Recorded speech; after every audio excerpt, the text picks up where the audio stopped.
What's up guys, I have this 2001 Subaru Legacy and I think the engine is 2 EJ25 I think. So if you guys doing the oil pan, I just noticed today, so this part right here, this part is hard to get in the bolts, so those are the hidden one.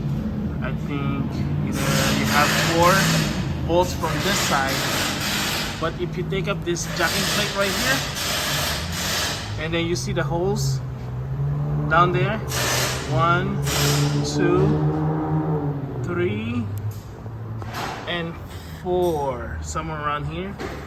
You see those holes down there? Let me see with the flashlight. So those are straight to the bolts. If you see it right here, let's see if I can get my camera. Let's see if I can zoom it.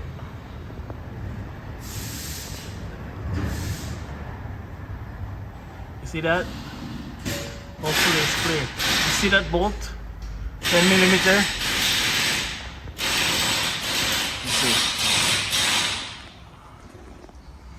So that bolt right here, so the holes underneath here by the subframe are straight up to the bolts that hidden on this one. You know, this is hard to get in for the oil pan right here for the Subaru. That awkward place right here. So I just noticed that that hole is specific to the bolts right there. Alright,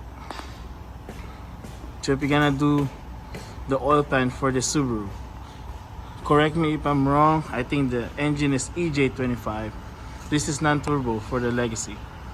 I think this is 2.5. Let me double check the work order.